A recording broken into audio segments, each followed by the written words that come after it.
on est des canins de l'école d'Orléans et on va vous présenter un article qui s'appelle Eccentric Exercise in Chronic Tendinitis, qui a été fait en 86 par les auteurs, de nombreux auteurs ici.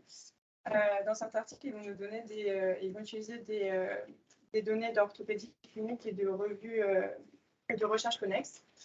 Il va y avoir deux hypothèses dans l'article. Ils vont parler de l'immobilisation, qui va avoir un effet négatif sur les tendons et les muscles, puisqu'ils vont les atrophier.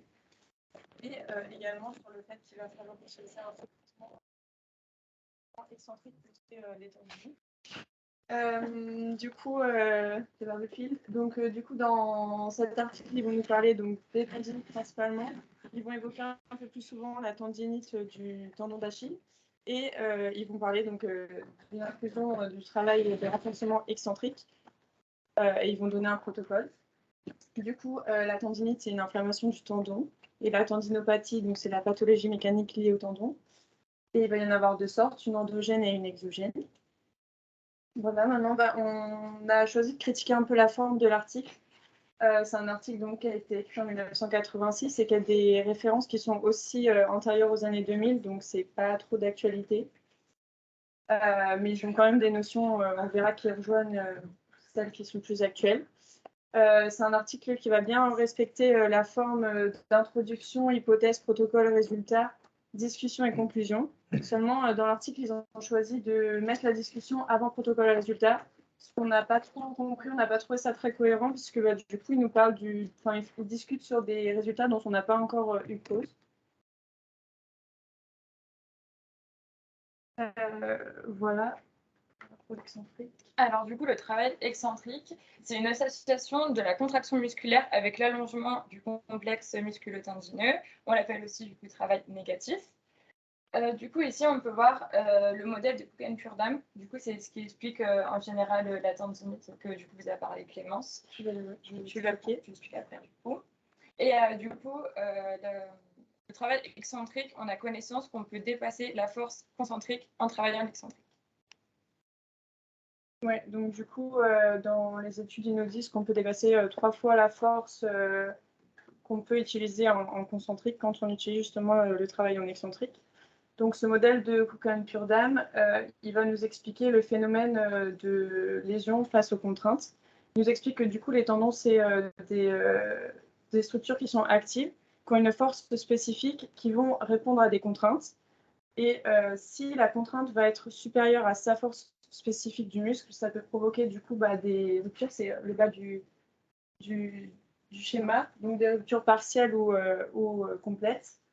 Et il nous évoque aussi le fait que du coup l'hypothèse de départ c'était une immobilisation négative. Et le graphique l'explique parce que quand on immobilise du coup un tendon, une structure, lorsqu'il va y avoir une tendinite par exemple, ça va désadapter le tendon qui va perdre en force spécifique.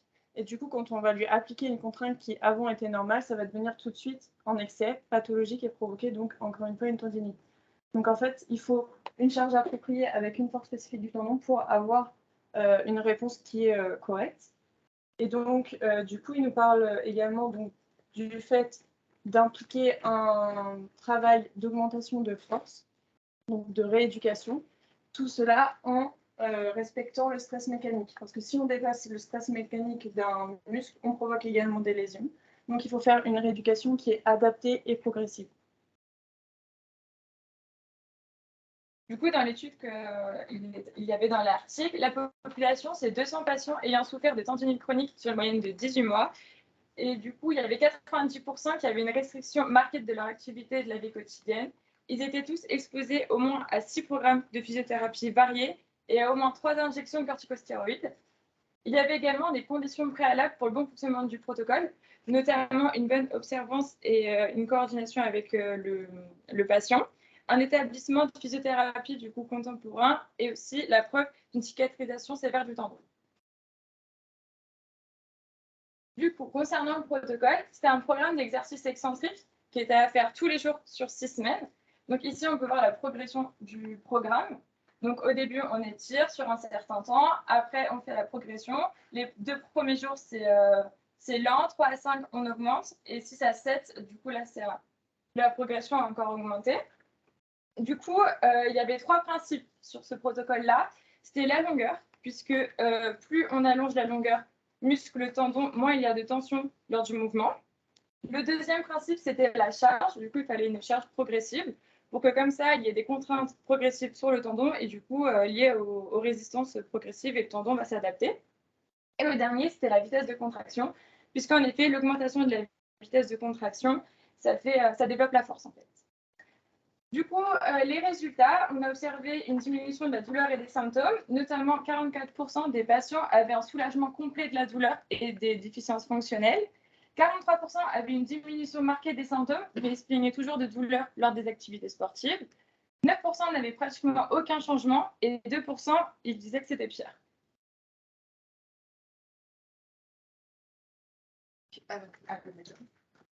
Alors, après, on a analysé l'article parce qu'il y avait plusieurs choses à critiquer, des choses pas mieux. Donc, d'abord, tout ce qu'on peut dire au début, c'est qu'en fait, leur étude, ils l'ont pas fait avec un groupe contrôle, ce qui peut être dommage parce que du coup, on ne peut pas savoir si vraiment c'est le programme, le protocole sur 6 semaines qui est efficace ou si ça peut être d'autres facteurs. De plus, ils ont tous pris donc, des patients qui avaient fait 6 protocoles avant, plus des injections. Donc, on ne sait pas si avec des patients qui n'avaient pas eu ces antécédents avant, ça aurait changé quelque chose par rapport au protocole. Donc, c'était assez dommage. Et de plus, ils ne parlent pas de temps de repos dans le programme, alors que pourtant, ils parlent par exemple de stress mécanique, avec du repos qui est important dans la progression. Et là, ils ne l'ont pas fait dans leurs études. Par contre, on a trouvé intéressant, c'est que ils disaient bien aux patients de continuer leur activité physique à côté du programme de kinésithérapie, ce qui peut être intéressant de ne pas être réactif en dehors de ce qu'on leur propose. Et le programme, il reste en lien avec le stress mécanique qui parlait au départ, qu'il soit adapté et progressif. Tu peux changer. Ouais. Alors après, du coup, on s'est un peu penché sur d'autres études pour pouvoir comparer, et notamment des études plus récentes qui datent de 2015 et de 2016. Donc du coup, dans les méta-analyses et dans plusieurs, ils ont fait avec un groupe contrôle sur le travail en excentrique. Et du coup, ils ont obtenu des résultats assez probants, notamment à entre 60 et 80% des patients qui reprenaient une activité sportive antérieure, équivalente antérieure à celle qu'ils avaient avant. Et au bout d'un an, donc ils ont fait un suivi d'un an, et là on avait 80% des patients qui reprenaient leur activité physique antérieure. Donc c'est intéressant. Les protocoles utilisés, ils étaient semblables, mais plus longs. C'était sur 12 semaines. Ils respectaient aussi le principe d'augmentation de travail, d'augmentation de la contrainte et le travail quotidien. Donc là non plus, il n'y avait pas de temps de repos. Donc c'était cohérent avec notre étude. Et donc, il serait notable sur des années de suivi, le travail en excentrique, donc ça serait vraiment un traitement sur du long terme. Et avec le programme de Stanish, qui était dans une des analyses, ils ont un peu précisé pourquoi le principe du travail excentrique était vraiment bénéfique, parce qu'il permet de modifier la structure musculo-tendineuse en augmentant la synthèse de collagène, ce qui permet l'amélioration de l'alignement de ces fibres de collagène. Et ça fait une prévention aussi des adhérences avec les tissus adjacents. Donc le travail en excentrique serait une des pierres angulaires pour traiter la tendinopathie chronique, notamment du tendon d'Achille.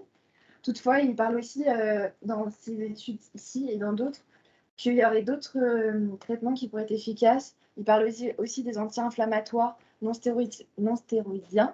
Mais cependant, ils sont en discussion parce que ça arrête le phénomène d'inflammation qui est nécessaire dans le processus de cicatrisation. Donc ça pourrait avoir aussi des effets délétères. Et il parle aussi de l'immobilisation. Donc dans cet article, ils en ont fait une hypothèse au début, mais ils ne reviennent pas par la suite, qui pourrait avoir des effets délétères parce que du coup, la structure n'est plus du tout mise en contrainte. Et de plus, en fait, dans cette étude, ce qui est dommage aussi, c'est qu'on n'a pas, ils nous donnent des résultats de 44%, etc. Mais on ne sait pas comment ils ont objectivé ces mesures. On ne sait pas comment ils ont pris les mesures de la douleur, comment ils ont pris les mesures fonctionnelles. Donc c'est dommage parce qu'on n'a pas de détails sur ces résultats qui sont quand même importants. Voilà. Merci de votre attention. Merci. Merci beaucoup.